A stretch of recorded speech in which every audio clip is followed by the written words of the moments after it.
Somewhere in America, there's a diversity checklist for literature.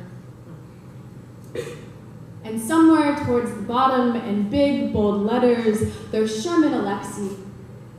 In 4th grade, you must have loved Sherman Alexie, because take Indians and literature and a microscope, and somewhere between the rolling prairies and Hollywood headdresses, the red face and hooked nose, that's the only name you know. It's not your fault. He's just so honest, right?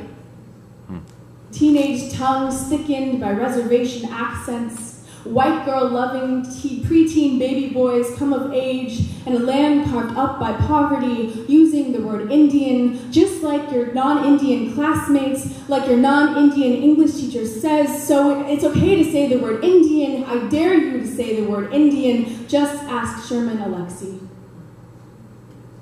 Watch as they ignore his sexual harassment allegations because they're too lazy to find another Indian to replace him. Non-Indian teachers love to shove diversity checklists down our browning throats, smile soft in the mirror, and call themselves woke, but to little native girl, long hair, backbone built from tragedy, skull shaped by hands so divine the white gods can't even say their names, to little native girl, golden face in a classroom sea of ghosts, shoving Sherman Alexie down our throats, then forgetting to teach us every other indigenous voice was just a fancy way of saying this is the only Indian that matters. For me, classrooms became battlegrounds, spaces for educational massacre.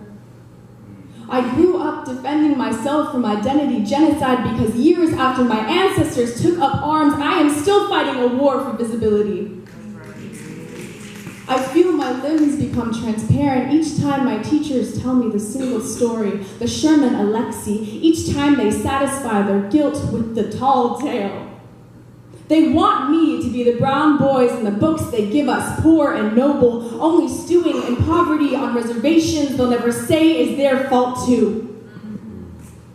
Pity is an arrow straight to my sternum, and my teachers arm my peers, bows in hand, until they only believe I exist between pages torn through with wounds older than memory and elegy. Ask me, how much Indian are you?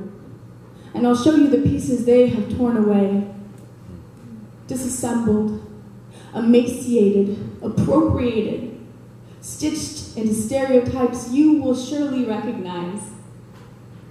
You only identify me by how much I look like what you think I should. Too far from 4th grade Sherman Alexie, and you wouldn't recognize me.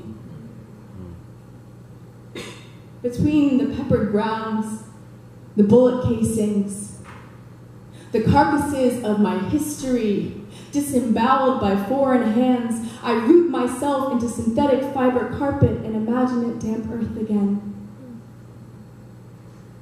The touch of 100,000 native mothers is fresh in this inherited memory. No elegy, this is reclamation. The battle still blazing into the sky. The millions of faces beyond the ones I am taught in bleached cycles of erasure. They phase in the flesh of my phantom limbs. The parts of me others have staked to steal. No checklist. They remind me of the strength I often forget I have. They whisper to me stories, centuries of stories that illuminate my way through these front lines.